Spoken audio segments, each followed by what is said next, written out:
예, 방금 읽었던 사무엘상 1장 9에서 18절의 본문을 가지고 한나의 간절한 기도와 응답이란 제목의 말씀을 나누려고 합니다. 아까 좀 찬양 부를 때 오늘 집을 나서기 전 기도했나요? 이제 그 찬양을 불렀는데 여러분들은 기도하고 계십니까? 그렇다고 한다면은 당연히 기도하고 있죠. 아마 이렇게 대답하실 겁니다. 왜냐하면 기도는 영혼의 호흡이라고 우리가 알고 있듯이 우리가 어떤 분들은 아침에 일어나서 기도하신 분도 있고 또 식사할 때도 기도하신 분들도 있고 또 수시로 일이 있을 때 기도하신 분들도 있고 아니면 어떤 분들은 따로 시간을 내서 기도하신 분들도 있고 또 주무시기 전에 하루를 돌아보면서 기도하신 분들도 있고 혼자 기도하신 분도 있고 또 가족끼리 모여서 기도하신 분들도 있고 아마 이런저런 모양으로 그래도 우리가 구원받은 자이기 때문에 기도한다라고 아마 우리는 여길 것이고 또 당연히 난 기도합니다 이렇게 말씀들 하시리라고 여깁니다. 그런데 그럼 어떤 자세로 기도하고 계십니까? 이렇게 묻게 되어지면 약간은 좀 당황스러워하지 않을까 생각됩니다. 기도가 기도이지 어떤 자세로 기도해야 되는가? 아니 기도는 당연히 하는 거니까 하고 있는데 어떻게 기도해야 되는가? 근데 제가 오늘 본문 가운데 그러니까 오늘 제목에 이렇게 말씀드렸습니다. 한나의 간절한 기도와 응답이라고 말씀드렸습니다. 다시 말씀드리면 여러분들이 어떤 마음의 중심을 갖고 기도하냐는 것이에요. 그냥 기도하니까 그래 기도하는 거야 라고 하면서 여러분이 알고 있는 기도의 제목들 또 교회에서 이런 기도해 주십시오라고 부탁받은 것들을 그냥 나열식으로 기도하고 있는 것인가?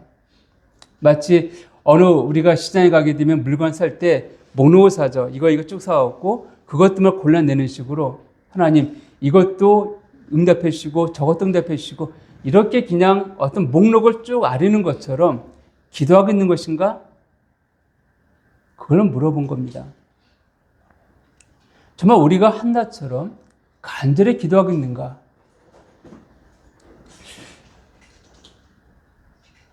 정말 우리 삶 가운데 그런 간절함을 갖고 하나님께 나가고 있는가? 혹시 제가 오늘 본문은 9절서부터 18절까지 읽었지만 1에서 8절까지 배경을 보면 한나가 왜 이렇게 간절히 기도했는가? 우리는 그 이유를 알 수가 있습니다. 어쩌면 우리의 삶 가운데 그냥 기도는 하고 있지만 그런 간절함이 없는 것은 이런 삶들이 없었기 때문이 아닐까? 이런 어려움들이 없었기 때문이 아닐까라고 생각하게 됩니다. 자, 그럼 1장 1에서 8절까지 잠깐 좀 살펴보게 되면 죄송합니다. 자, 이 엘가나라는 사람이 누군가 하면은 바로 이 한나의 남편입니다. 근데 이 엘가나는 결혼을 했습니다. 그래서 아내가 2명인데 한나와 분인나가 있다라고 성경은 말씀하고 있습니다. 아마 순서로 보아 한나가 첫 번째 아내인 것 같습니다. 근데 이 아내에게 아이가 없어요. 지금은 이 시대에는 이렇게 아이가 없는 것이 큰 흠이 아닙니다. 그리고 아이를 낳고자 많은 의학적인 방법을 동원하기도 했지만 또 아이를 갖기가 어려워하는 사람들도 없지 않아 있습니다. 그런데 저희 세대나 저 윗세대까지만 하더라도 결혼했는데 아이가 없다? 굉장히 의아하게 여기던 그런 시절이 있었습니다. 당연히 결혼하면은 여인들은 아이를 갖는 것이 정상적으로 여기던 그런 시대가 얼마 안 됩니다. 하물며 성경 시대에 아이가 없다? 제 윗세대 되신, 그러니까 저희 부모님이시죠? 이 부모님 세대만 하더라도 아이 자체가 아니라 아들을 안 낳게 되면 굉장히 집안에서 또 가문에서 어려움을 당하던 그런 시절이 있었습니다. 성경 시대에는 말할 것도 없죠. 근데 이 한나에게 아이가 없었습니다. 그래서 아마 엘가나는 2번째 아내를 얻었는데 그 이름이 분이나입니다. 근데 분이나를 통하여서 아이들을 얻게 되어졌어요. 그래서 엘가나는 자기의 가문을 이어갈 수 있기 때문에 아마 나름 만족한 삶을 살지 않았을까 생각이 됩니다. 그럼에도 불구하고 여전히 이 엘가나는 자기 아내 한나를 사랑했습니다. 마침 그 야곱이 사랑한 사람이 라헬이었죠. 근데 그만 삼촌 라반에 속아서 레아와 먼저 결혼하게 되어지고 레아가 아이를 낳았습니다. 그럼에도 야곱의 마음은 그 라헬을 향해서 사랑했던 것처럼 아마 엘가나도 그랬던 것 같아요. 1장 4절을 보면 엘가나가 제사를 드린 날에는 제물의 분깃을 그의 아내 브닌나와 그의 모든 자녀에게 주고 한나에게는 갑절을 주니 이는 그를 사랑함이라 언급하고 있습니다. 우리가 성경을 보면 알고 있지만 우리가 이 음식을 나눠 먹을 때 이 어른이 나눠줍니다. 그 엘가나가 음식을 나눠줬어요. 그러다가 한 사람에게 2몫을 줍니다. 누구한테요? 장자에게 2몫을 줍니다.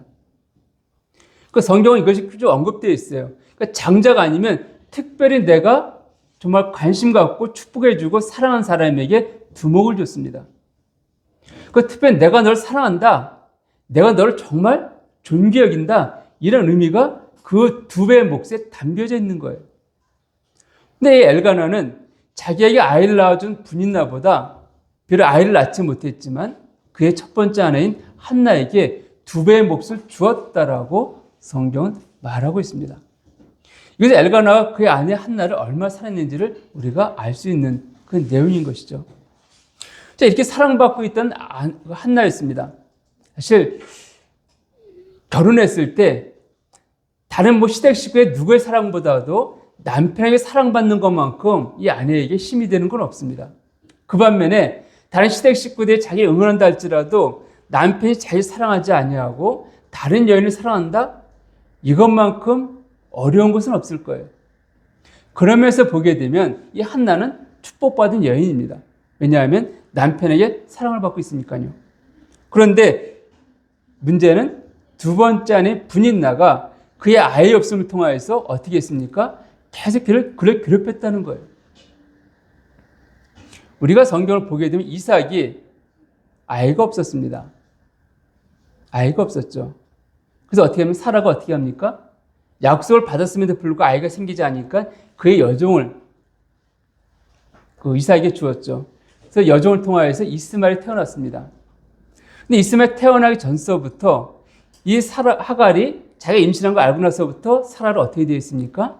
핍박했다라고 언급하고 있습니다. 내가 이제 이 집에 후세를 이어받을 자손을 낳을 거야. 그러니까 이제 이 집의 모든 것들은 내 자식을 통해 이어받을 거야. 이러한 것이 자식 없던 사라를 핍박하게 되어지고 이러한 것이 자식이 없는 한나를 핍박하게 된 것이죠.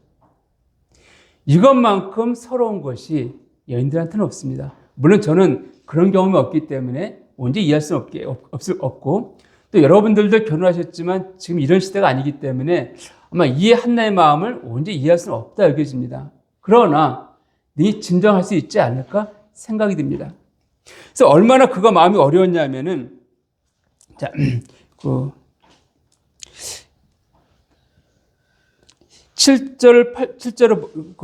6절을 보면은 여호와께 그의 임하지 못하게 하심으로 그의 적수인 분이나 그를 심히 격분하게 하여 괴롭혔다 이렇게 말씀하고 있습니다. 심히 격분하게 하여 괴롭혔다. 여기서 격분하다는 단어는 히브리어로 카이스라는 단어입니다. 이거의 의미가 무엇인가 하면은 화가 나도록 자극하다. 그러니까 이 한나가 아무 잘못한 것도 없어요. 그냥 같이 식사자리에 앉아있음에 불구하고 분인나가 자기 남편만 없으면은 어떻게 합니까? 이 한나 자극하는 거예요. 어떻게? 화가 날죠. 정말 내가 참고 참을 인자 세계면 살인을 면한다고 해서 참고 있음에도 불구하고 자 격분하도록 도대체 참을 수 없을 만큼 화가 나도 자극한다라고 성경은 말씀하는 것이에요. 이 억울함들이, 이 격분한 이 마음들이 한나로 하여금 어떻게 했습니까? 간절한 기도로 이끌었다는 것이에요. 그래서 우리가 10절을 보게 되면 한나가 마음이 괴로워서 여호와께 기도하고 통곡하며 서원하이르되 언급한 것을 보게 됩니다. 만약에 한나가 자기의 남편의 사랑에 만족해하고 분이나가 뭐라 그러든지 간에 나는 내 남편이 나를 너보다 더 사랑해. 나 이거 충분해. 이렇게 스스로 위안을 삼았다고 한다면 아마 그의 마음에 격분도 일어나지 않았을 것이고 고통도 생기지 않았을 것입니다. 그러나 그는 남편이 사랑하고 있음에도 불구하고 그것이 다가 아니라는 거예요. 왜냐하면은 이따 다시 한번 언급하겠지만 신명기에 보게 되면 여인에게 자녀가 없는 것은 부끄러움입니다. 마치 그에게 무슨 흠이 있는 것인가 오해할 수 있다는 것이에요. 그렇기 때문에 이 한나는 자기의 억울함들을 하나님께 토로할 수밖에 없습니다. 정말 자기의 원수와 성경은 표현하고 있는데 분인에 대해서 그 원수가 자기를 괴롭게 하고 어렵게 하고 마음을 힘들게 하는 것에 대해서 그는 하나님께 그 마음의 원통함들을 고백할 수밖에 없었던 것을 알 수가 있습니다. 이처럼 우리가 이 땅을 살아가면서 믿음의 삶을 살려고 합니다. 우리가 주의 은혜 가운데 하나님께서 내 편이란다면 무엇이 두렵습니까? 우리는 무엇이나 할 수가 있고 좀 멋있는 신앙생활을 하게 원하고 있고 그 살기 원하는 마음들이 있습니다. 처음 우리가 구원받았을 때 내 인생은 정말 언젠가도 말씀드렸지만 장미꽃을 뿌려놓은 탄탄대로다. 이제 하나님께서는 내 편이시니 내가 무엇이 두렵겠는가? 이런 마음이 있었습니다. 좀 무엇이든지 다 할 것 같은 그런 마음이 있었어요. 제 마음 가운데도 이제 내가 주를 위해서 멋지게 살아보리라. 이런 마음의 다짐들도 있었습니다. 근데 실상은 얼마 안 가서 넘어지는 제 모습을 볼 수가 있습니다. 보게 된 것이죠. 왜냐하면 사단은 끊임없이 제 믿음을 시험하고 저를 격동시켰거든요. 끊임없이 저를 유혹하고 시험하고 공격하고 올물놈을 통하여서 넘어지게 만들었던 것을 아마 저만이 아니라 여러분들도 경험하셨을 겁니다. 왜 이렇게 하나님 믿는 게 힘든지요? 처음에 예수 믿으면 만상통이 될 것 같은데 막상 신앙생활 하다 보니까 왜 이렇게 하나님 믿고 말씀에 순종하는 것이 왜 이렇게 어렵고 왜 이렇게 힘든지, 왜 이렇게 내 신앙생활을 방해하고 어렵게 하는 사람들이 많이 있고 그런 환경들은 왜 이렇게 많이 생기는지 지금도 그런 사람들을 경험하고 있습니다. 정말 지금은 이제는 어렵지 않게 주님을 섬기고 싶은데 여전히 제 앞에 보게 되면 많은 함정들이 있고 올무가 있고 유혹이 있고 시험이 있고 환란이 제 주변을 감싸고 있는 것들을 보게 됩니다. 이게 우리의 삶들이에요. 그때 어떻게 하시겠습니까, 여러분은? 그냥 인생 그런 거 하고 넘어가시겠습니까? 아니면은 정말 내 믿음을 시험하고 나를 어렵게 하는 그 세력을 놓고 함께나 기도하시겠습니까? 주여 주님 살아계시지 않습니까? 이 어려운 문제를 해결해 주셔야 되지 않겠습니까? 라고 부르짖겠습니까?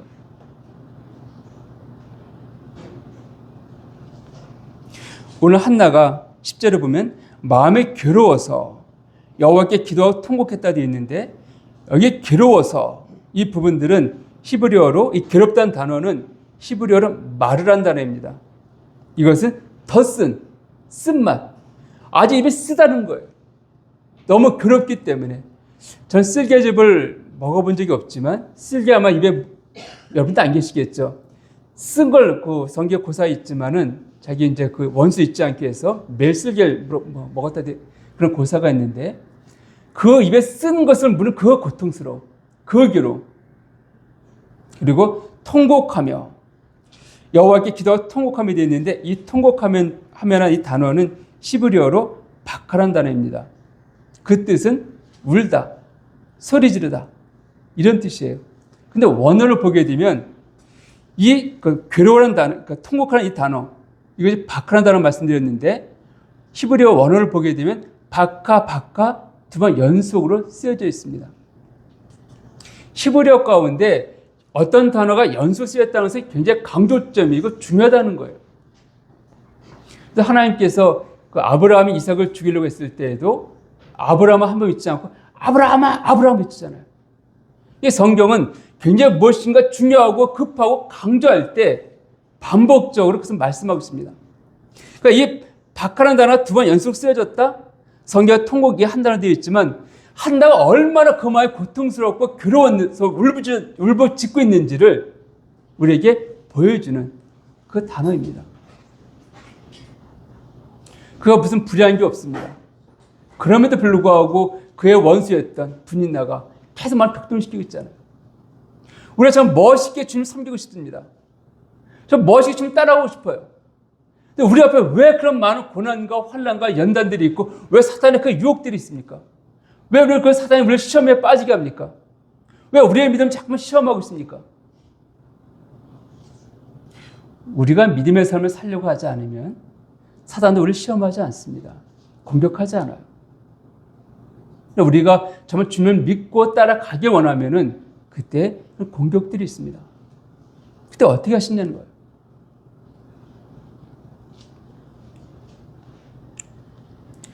성경은 따로 말씀 안 드려도 우리 삶 가운데 많은 시험과 고난이 있을 것을 성경은 말하고 있습니다. 그것이 믿음의 삶들이에요. 그때 우리가 그 삶들을 포기할 것인가? 한나가 그래 난 남편만 만족해 하고 살아갈 것인가? 아니면 정말 내 그 원수 앞에서 내가 복수할 것이다. 내가 명확하게 갚을 것이야. 하나님, 내 기도를 들어주십시오. 내 원통을 풀어주십시오라고 기도하며 주변에 나갈 것인가? 한나는 후자를 택했습니다. 그래서 아마 그런 간절히 기도했다 성경 말하고 있는 것이죠.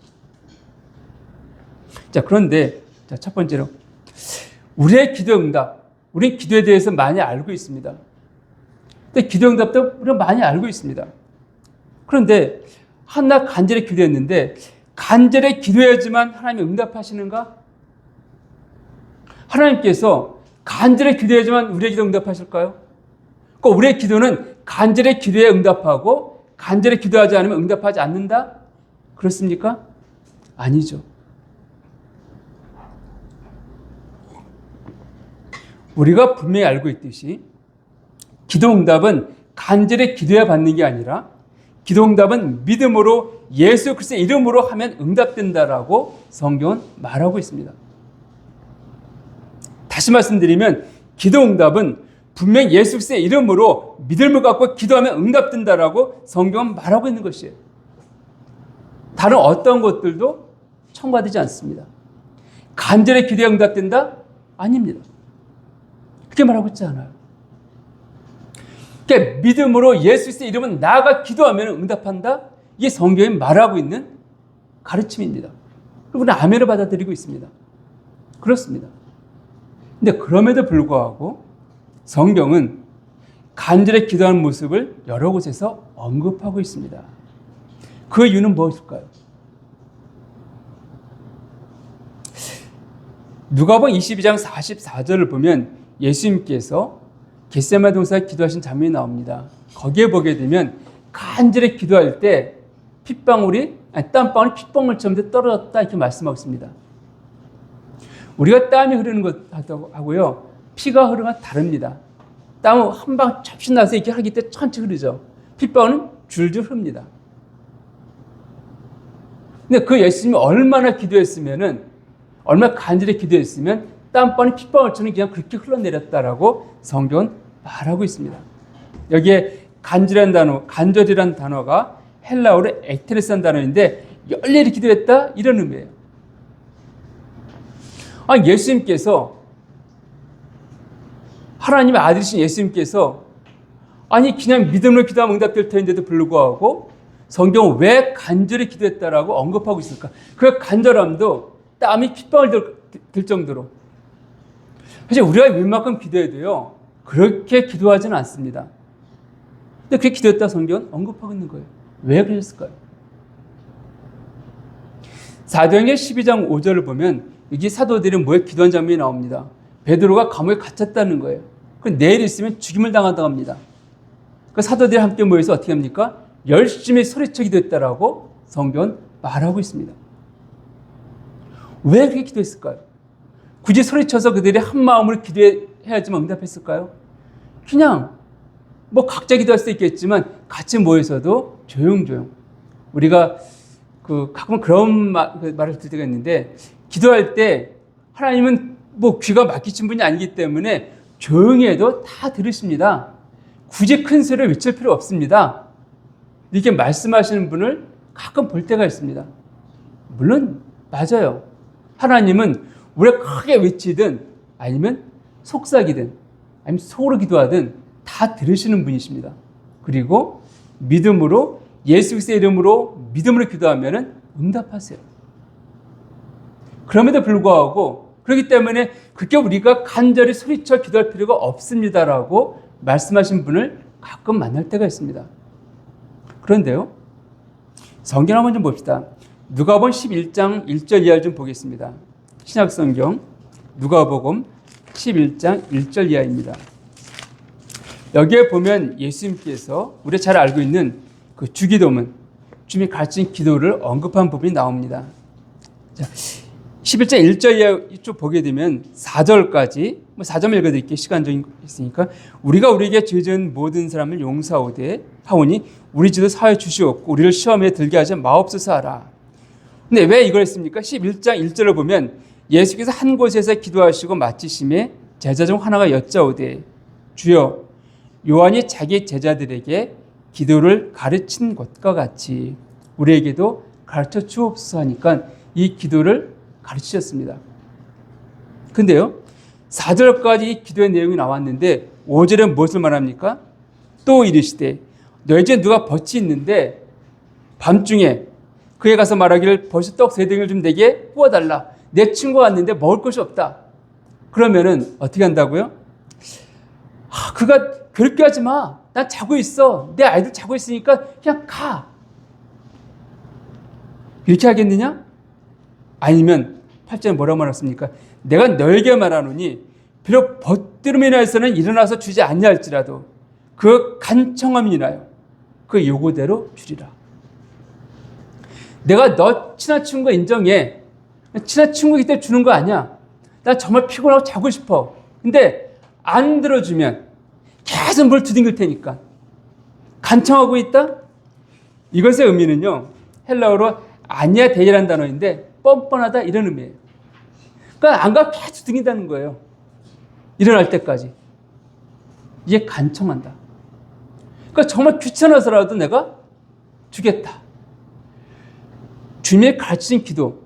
그러니까 제자들 기도를 요청했을 때 이렇게 기도하라 말하고 난 다음에 왜 바로 이 말씀하셨을까요? 마태복음에 보면 똑같은 내용이 나오는데 주님 가르친 기도 다음에 무엇이 나옵니까? 금식에 대해서 언급하고 있습니다. 근데 이렇게 금식하라. 금식만큼 간절한 기도는 없습니다. 음식을 먹지 않는다? 생명을 내건 기도잖아요. 사람이 음식을 먹지 않으면 어디는 죽습니다. 그러니까 주님께서 마태복음에서는 주님이 가르친 그 주기도문을 언급하고 난 다음에 금식에 대해서 언급하셨고 기록해놓고 있고, 누가복음에서는 이 기도를 언급하시고 난 다음에 바로 간청하는 기도에 대해서 언급하고 있습니다. 기도의 모습은 다르지만 핵심은 무엇입니까? 간절히 기도할 것을 언급하고 있는 거예요.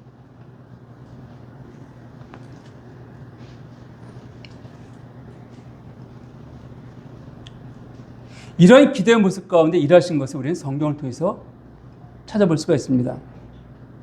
우리가 히스기야의 기도가 우리가 잘 알고 있지만 열왕기 하 20장 1에서 5절까지를 보면 히스기야가 하나님께서 이사야 선지자를 보냅니다. 넌 죽을 것이다. 그러니까 히스기야 어떻게 합니까?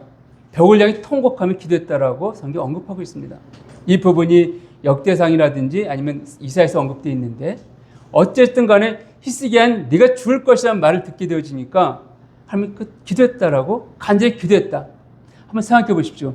너는 내일 죽을 거야 하면은, 물론 우리 천국을 바라보면서 우리가 할렐루야 하고 우리가 준비하실 분들이 계시겠지만 아직 내가 해야 될 일들이 남아있고, 그렇다고 한다면 하나님 조금 더 내 생명 연장시켜 주십시오.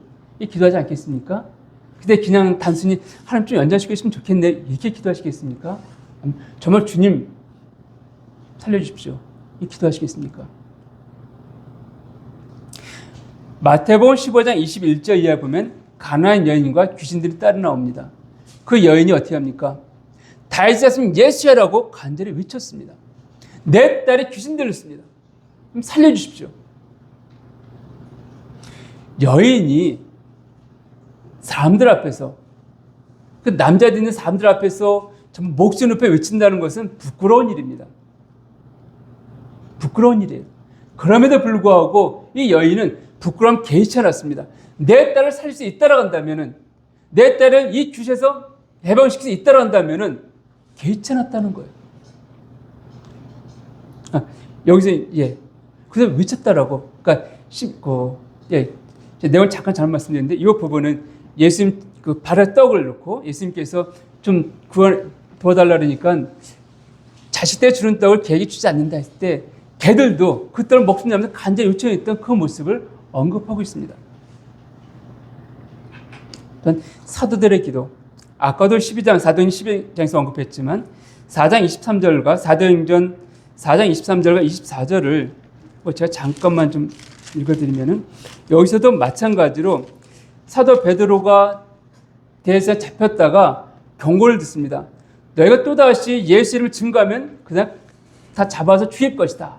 그런 경고를 받고 나와서 사도들에게 와서 그 내용을 말하니까 사도행전 4장 23절 24절에 사도들의 노임의 그 동료에게 가서 제상들과 장로의 말을 다 알리니 그들이 듣고 한 마음으로 하나님께 소리를 높여 이르되 한마 소리를 높여 구했다라고 성경은 말하고 있습니다.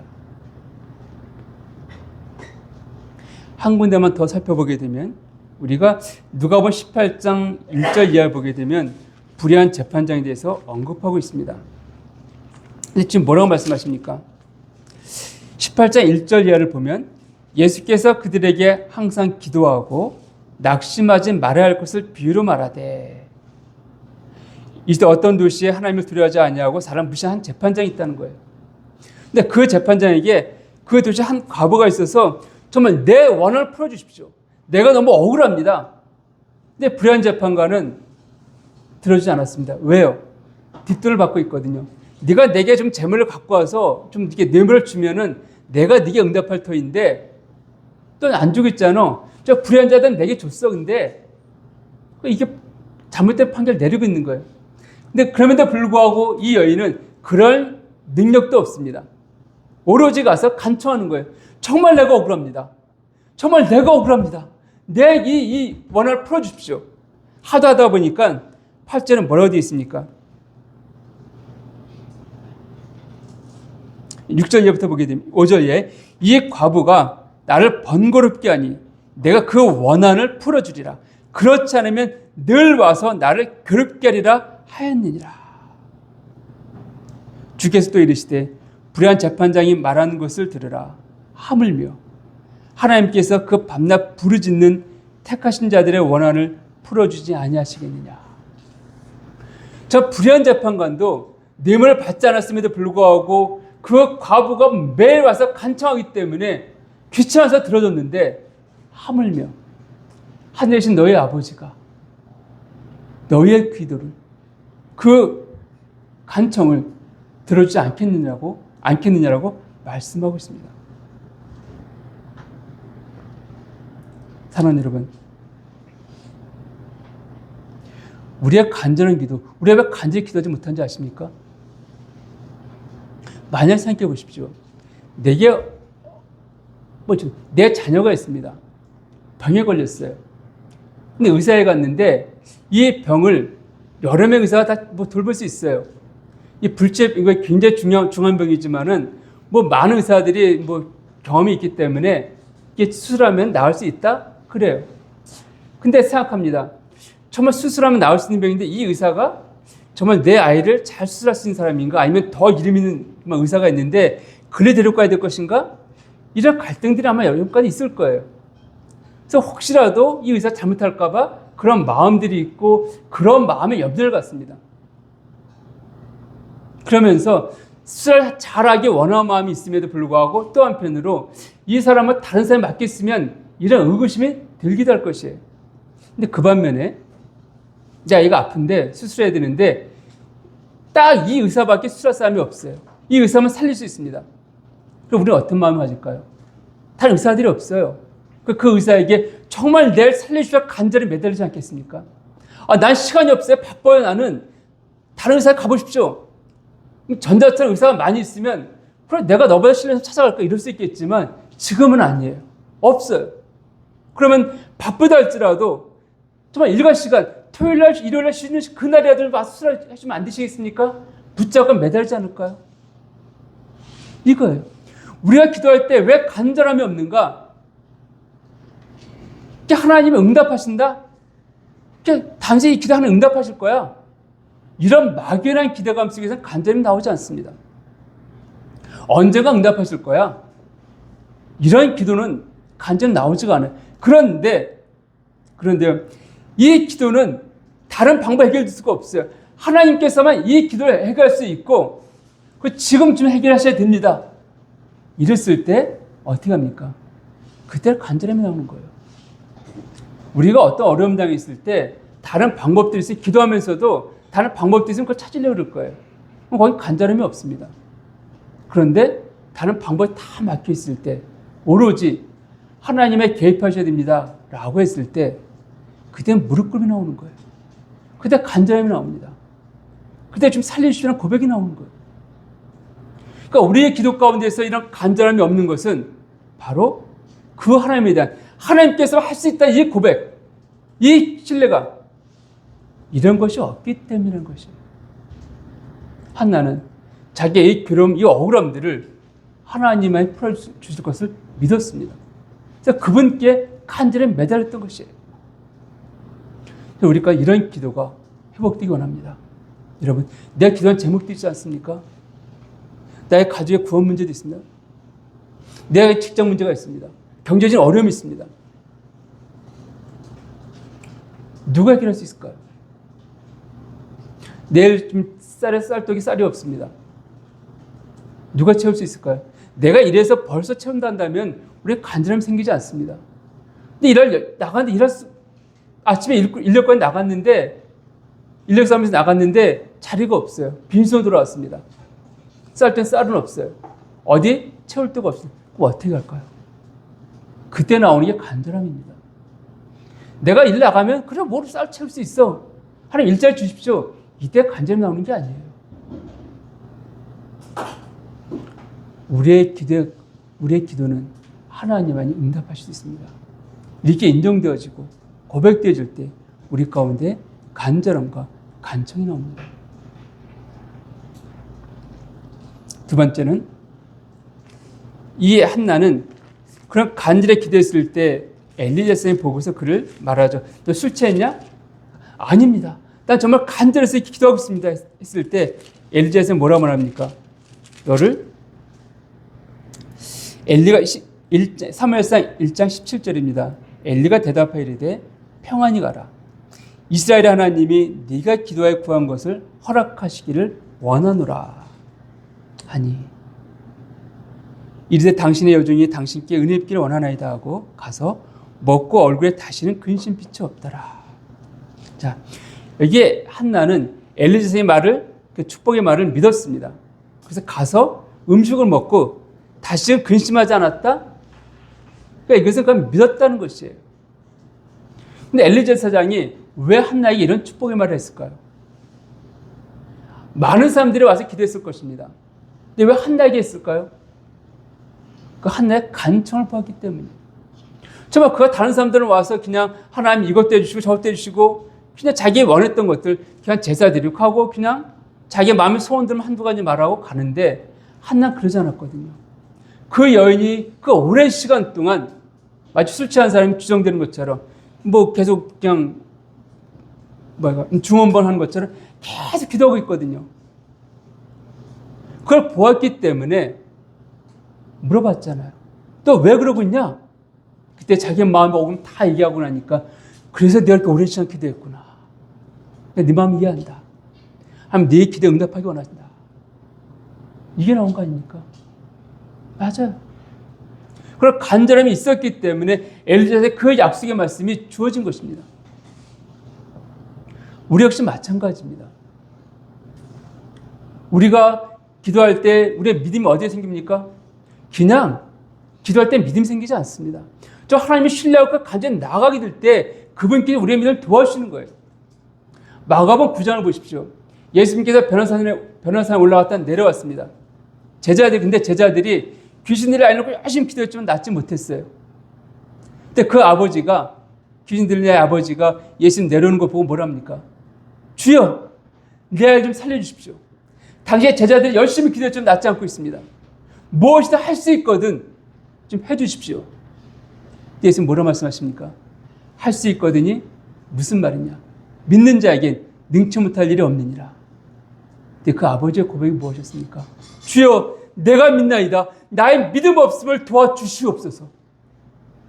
내 믿음 없어 믿지 못했는데 내 믿음 없는 걸 도와주세요. 그 아버지의 간청함이 있었기 때문에 예수님께 그 믿음을 허락하셨고 그 아버지의 믿음대로 예수님 그 아이를 치유하신 거예요. 고치신 것입니다. 응답은 믿음을 말미암아 기도했기 때문에 응답이 되어졌지만 그 믿음은 누가 주었습니까? 하나님이 주신 거예요. 무엇 때문에? 그 아버지의 간절함 때문에 주셨다는 거예요.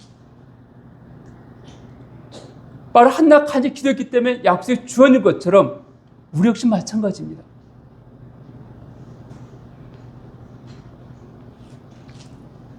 하나님 분명히 우리의 기도는 믿음으로 말미암아 되어질 것을 말씀하고 있습니다.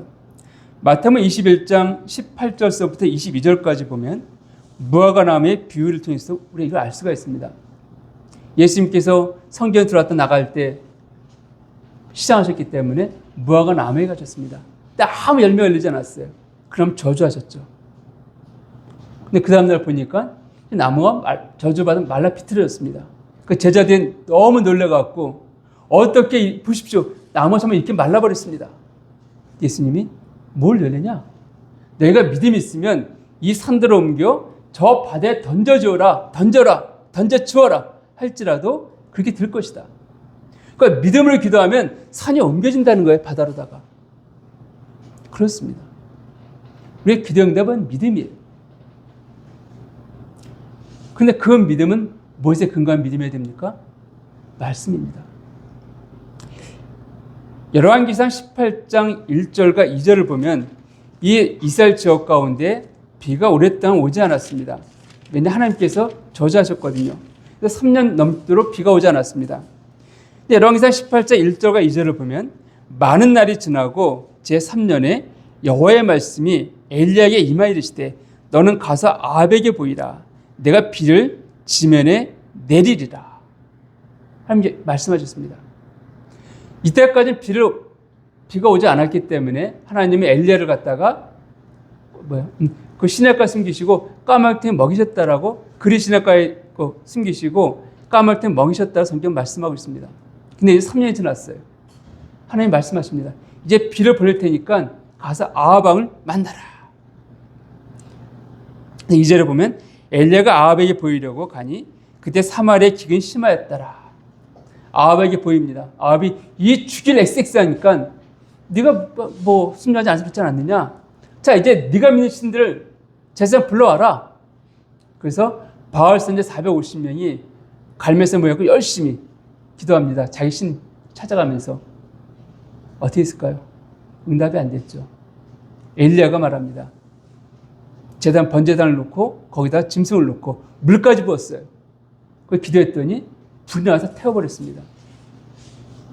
사람들이 누가 참 신인지를 알게 된 것이죠. 그리고 나서 바알선 450을 죽였다는 말하고 있습니다. 그리고 나서 어떻게 됩니까? 자, 18장 이제 그 뒤에 41절을 이하를 보게 되면 엘리야가 아합에게 이르되 올라가서 먹고 마시소서 큰 비소리가 있나이다. 이제 아합이 올라가라면 이제 비가 올 것이다. 그래서 아합이 먹고 마시러 올라가니라. 엘리야가 갈멜산 꼭대기로 올라가서 땅에 꿇어 엎드려 그의 얼굴을 무릎 사이에 놓고 그의 사환에게 이르되 올라가 바다 쪽을 바라보라. 그가 올라가 바라보고 말하되 아무것도 없나이다. 일단 기도했는데 사환에게 말합니다. 자, 이제 비가 올 건데 저 바다에서부터 비구름이 몰려올 거야. 그러니까 넌 바다에 한번 봐봐. 이 바다는 지금 사해를 말하고 있습니다. 사해 바다를 말하고 있습니다. 갈릴리 바다를 말하는데, 자, 갈릴리 호수죠. 이스라엘 백성 호수를 워낙 크기 때문에 갈릴리 호수를 바다로 성경 언급하고 있는데 부었어요. 죄송합니다. 이건 대사였다고 죄송합니다. 이건 지금 지중해 쪽이네요. 죄송합니다. 자, 그 바다에서 올 것이다 말하고 있습니다. 근데 안 보여요. 구름이 안 보입니다. 그 엘리야가 뭐라 합니까? 7번까지 올라가 봐라. 속된 말로 이 사환이 그랬을 거 아니에요. 한 번 가도 안 보여. 2번 가도 안 보여. 그거 무슨 게 훈련시킨 것도 아니고 그렇잖아요. 뭐 똥개 훈련시킨 것도 아니고 몇 번씩 올라가라고? 화도 났을 것 같아요. 그리고 엘리야도 진짜 그도 한 번에 딱 가서 딱 보이면 참 좋았는데 멋있을 터인데 안 보인다잖아요. 큰 비구름다리 조금만 불는데 보이면 좋을 텐데 안 보인다는 거예요. 2번, 3번 계속 갔다 와서 안 보이는데요, 안 보이는데요, 안 보이는데 할 때 그의 마음이 어땠을까요? 철렁철렁하지 않았을까요? 근데 엘리야는 무엇이 있습니까? 1절에서 하나님 말씀하셨잖아요. 큰 비가 내가 비를 지면에 내리라. 이 약속의 말씀이 있었잖아요. 이 말씀이 없이 7번씩 갔다가 온다고 하면 응답이 안 됐을 것입니다. 그때 응답이 된다 하더라도 이 시간이 아니라 다른 시간, 다른 기회로 될 수 있었을 거예요. 나는 분명히 비를 말씀하셨잖아요. 엘리야 그 약속을 믿었기 때문에 언제 될 걸 말씀하지 않았지만 자기 확신했습니다. 약속했기 때문에 그 약속을 믿고 기도했다는 것이에요. 7번째 만에 뭐가 있습니까? 18장 44절 보면 바다에서 사람의 손만한 작은 구름이 일어나나이다. 이렇게 말하고 있잖아요. 작은 구름. 근데 엘리야는 약속의 말씀이 있었기 때문에 믿었습니다. 그럼 뭐라 합니까? 조금의 구름과 비반이 아합에게 말하기를 비에 막히지 아니하도록 마차를 갖추어 내려가서 하라 하니라. 조금의 큰 비가 올 것이다. 이렇게 말한 것을 보게 됩니다. 우리 잘 알고 있는 조지 밀러 8만 번의 기도응답 받으셨던 이분 어떻게 기도하셨습니까? 함께 기도하기 전에 먼저 말씀을 묵상하고 그 하나님 약속을 확인하고 난 다음에 기도했다라고 그분의 그 전기문을 보면 나와 있습니다. 이것이 우리 역시 마찬가지입니다. 우리가 무조건 믿습니다. 믿음이 아니에요. 약속을 확인하는 것입니다. 그 약속을 어떻게 확인할까요? 이제 같이 요한복음 15장 7절과 8절 한번 보겠습니다. 요한복음 15장 7절과 8절입니다.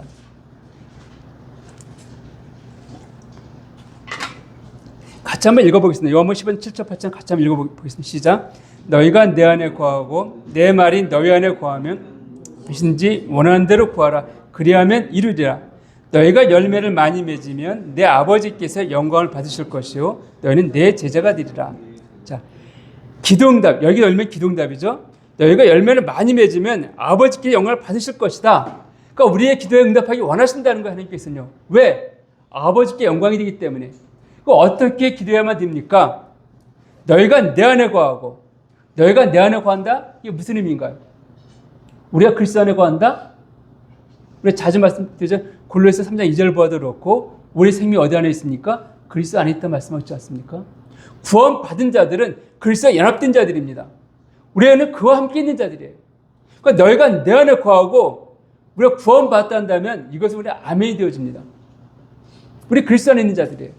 그렇지 않습니까? 자, 그 다음 내 말이 너희 안에 거하면 내 말, 예수의 말씀입니다. 예수님 자신을 언급하기도 하지만 말씀이 육신에 있다고 하셨기 때문에 또한 하나님 하신 큰 말씀들을 우리에게 언급하기도 합니다. 로고스되어진 이 말씀, 우리의 로고스된 이 말씀을 성령께서 레마로 우리에게 교훈하시잖아요. 그래서 로고스된 이 말씀이 우리 안에 거하게 될 때 하나님께서 그 말씀을 통해서 우리에게 약속을 주신다는 거예요. 확신을 주신다는 것입니다. 똑같은 말씀이라 할지라도 어저께 읽었을 때 말씀과 오늘 읽었을 때 말씀이 다릅니다. 어저께 그 말씀이 약속의 말씀이 주어지지 않아요. 근데 오늘 말씀을 읽을 때 성령의 감동을 주십니다. 확신을 주시는 거예요. 그래서 우리 그 말씀을 우리 붙잡고 나갈 수 있는 것입니다. 마치 제가 오전 저희 간증 한번 한 적이 있었지만 저희 집에서 엄청나게 제 신앙 초기에 핍박을 받았습니다. 너무나 어려웠습니다. 너무 괴로웠고 고등학생 때였으니까 지금 고등학생은 또 학생과 옛날 고등학생은 다릅니다. 저희 때 고등학생은 경제 능력이 알바 이런 것도 없던 시절이었고 너무 힘들어하고 기도했을 때 하나님 너무 힘듭니다. 그래서 그 울부짖으며 기도할 때가 참 많이 있었는데 이렇게 이 말씀을 보면서 참 위로가 되어졌습니다.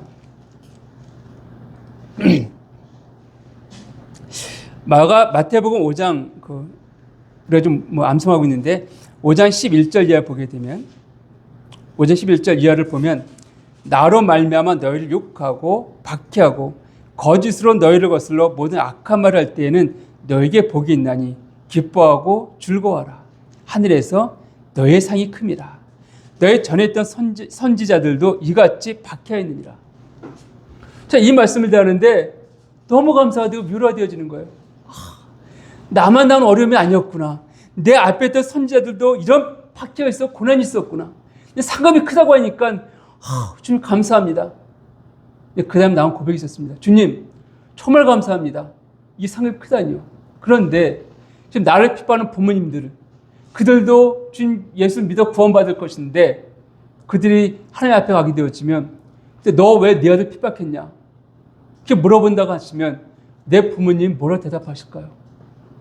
주님, 나는 핍박받기 원합니다. 왜? 상급이 더 크다 말씀하셨기 때문에. 그러나 우리 부모님 볼 때에는 핍박받기 원치 않습니다. 그들을 위해서는. 이렇게 기도했습니다. 그리고 딱 한 번 더 예수 믿는 것 때문에 어려움 당했습니다. 근데 그것이 마지막이었어요. 그리고 어머님도 주님께 돌아오셨고 아버님도 주님께 돌아오셨습니다. 약속은 이거예요. 그러니까 평소에 읽었을 때 이 말씀이 그냥 그렇구나 했던 것들이 어느 순간 성령께서 제 마음을 확신 주시는 거예요. 제 약속을 주시는 거예요. 그래서 이 하나님의 말씀이 우리 안에 거할 때 기도하라고 말씀하셨습니다. 그 말씀을 붙잡고 나가라고 말씀하는 것이에요. 그 응답하시겠다. 아버지께 영광을 받으시겠다라고 말씀하고 있습니다. 자, 세 번째로 한나의 기도는 어떤 기도였는가? 하나님의 영광을 위해서 그는 기도했습니다. 자, 사무엘상 1장 11절을 다시 한번 보겠습니다. 사무엘상 1장 11절을 보면, 자, 10절에 한나가 마음이 괴로워서 여호와께 기도와 통곡하며 서원하여 이르되 만군의 여호와여, 만일 주의 여종의 고통을 돌보시고 나를 기억하사 주의 여종을 잊지 아니하시고 주의 여종에게 아들을 주시면 내가 그의 평생에 그를 여호와께 드리고 삭도를 그의 머리에 대지 아니하겠나이다. 그리고 20절을 보면은 한나가 임신하고 때가 이르매 아들을 낳아 사무엘이라 이름하였으니 이는 내가 여호와께 그를 구하였다 함이더라. 그리고 22절에 오직 한나는 올라가지 아니하고 그 남편에게 이르되 아이를 젖대거든 내가 그를 데리고 가서 여호와 앞에 뵙게 하고 거기 영원히 있게 하리다 하니 24절에 젖을 뗀 후에 그를 데리고 올라갈새 수소 3마리와 밀가루 한 네바와 포도주 한 가죽 부대를 가지고 실로 여호와의 집에 나아갔는데 아이가 어리더라. 자, 무엇입니까? 한나 기도했습니다. 무엇 때문에요? 내가 아이가 없는 것 때문에 이렇게 억울함을 당하고 있는데 나에게도 아이를 주셔서 그러면 이 아이가 정말 이 집에 유업을 이어받을 첫 번째 저거니까는요. 사라의 아이가 이스마엘이 아니라 사라의 아들 이삭이 유업을 이어받을 자였잖아요. 내 아이가 유업을 이어받게 하셔갖고 이 억울한 이 원통을 갚아주십시오. 이것이 아니라 아이를 주시면은 하나님께 온전히 드리겠습니다. 나신을 드리겠습니다. 정말 내가 내 아이를 키우는 것을 너무 감사하고 기쁨이 되어지고 그래서 저 원수를 내가 갚기 원하지만 하나님 그렇지 않습니다. 그 아이를 주시면은 내가 그 아이를 함께 온전히 바쳐서 하나님의 사람을 그 살아가도록 하겠습니다. 그렇게 한다고 하나님에게 또 다른 아이를 준다 확신이 있었을까요? 그 약속이 주어졌습니까? 없습니다. 없었어요. 그럼 한나는 그런 마음이었습니다. 내가 내 원통을 갚고 싶은 마음도 있지만 하나님께 드리기 원하는 마음이 있었다는 것이에요. 신명기 7장 12절 이하에 보게 되면 하나님께서 이사벨 축복하실 때 자녀의 축복들을 언급하십니다. 정말 너희가 내 말에 순종하면은 너희 후손들을, 너희 자녀들을 많이 주고 복되게 할 것을 말씀하고 있습니다. 그러니까 자녀가 없다는 것은 서두에 말씀드렸지만 여인에게 무슨 문제가 있다? 여길 수밖에 없는 거예요. 부끄러움입니다. 수치였습니다. 그 반면에 시편 127편 3절을 보면 태에 열면 상급이라 말씀하고 있고 4절에 가서는 자식은 장사에 수지 있는 화살과 같다 이렇게 말씀하고 있습니다. 제가 어릴 때 군인 시절에 병변을 쓸 때가 있습니다. 아마 군대 갔다 오시면 아시죠? 총을 들고 쓰는데 실탄도 갖고 있습니다. 그럼 뭔가 든든해요. 총을 딱 들고 실탄 갖고 있으면 뭐가 든든해. 뭐가 와도 난 이런 마음 들어갑니다. 그렇죠? 근데 장사가 있습니다. 활을 갖고 있어요. 근데 화살이 없어요. 그럼 어떤 마음일까요? 총을 갖고 있자 실탄이 없어. 경계금 쓰는데 그거 누가 와서 뭐 빼앗고 말려면 뺏길 수밖에, 힘이 없으면 뺏길 수밖에 없잖아요. 근데 총알이 있으면 쏠 수 있잖아요. 그러니까 든든함이 있는데 총알 없이 쓰려면 뭔가 좀 그렇습니다. 마찬가지로 이 장사에 활은 있죠. 화살이 없으면은 그건 뭔가 좀 그렇잖아요. 근데 자녀는 그 장사에게는 화살과 같다는 든든함이 있다는 거예요. 힘이 된다는 것입니다. 그게 자녀예요. 축복입니다. 근데 한나는 그 자녀를 어떻게 했습니까? 하나님을 드리겠다는 말을 하는 것입니다. 즉 한나의 기도는 자기의 만족을 위한 것이 아니라 한 명광을 위해서 기도했던 것을 알 수가 있습니다. 우리의 기도는 역시 마찬가지입니다. 우리 살아도 주를 위해 살고 죽어도 주를 위해 죽는다는 말하고 있습니다. 우리의 모든 것들은 주를 위한 것입니다. 주 영광을 위한 것이죠. 우리의 기도 또한 마찬가지입니다. 이 말씀을 정리하겠습니다. 우리가 기도의 응답은 믿음으로 받습니다. 그러나 하나님은 우리의 마음의 자세도 분명히 보시며 일하시는 분입니다. 그렇기 때문에 성경을 보게 되면 믿음의 선진들의 기도의 모습 가운데 우리의 간절히 기도한 모습으로 하나님께 나아가는 것들을 여러 군데에서 볼 수가 있습니다. 성경 간절히 기도했다는 모습들이 굉장히 많이 언급되어 있어요. 그리고 그때 간절한 기도 가운데 응답했다라고 성경은 말씀하고 있습니다. 하나님 말씀하고 있습니다. 우리가 잘 알고 있는 예레미야 33장 2절과 3절 말씀을 보면은 이를 행하시는 여호와, 그것을 만들며 성취하신 여호와, 그의 이름을 여호와라는 이가 이와 같이 이르시도다. 너는 내게 부르짖으라. 내가 네게 응답하겠고 네가 알지 못하는 크고 은밀한 일을 네게 보이리라. 너는 내 부르짖으라 말씀하고 있습니다. 우리의 기도가 이런 기도되기 원합니다. 정말 간절한 마음으로 그의 약속의 말씀 붙잡고 간절히 나아가 기도하는 하나님만이 하실 수 있습니다. 하나님께서 하셔야 됩니다. 이런 간절함 나아가서 기도하는 저와 여러분이 되기를 원합니다. 기도하시겠습니다.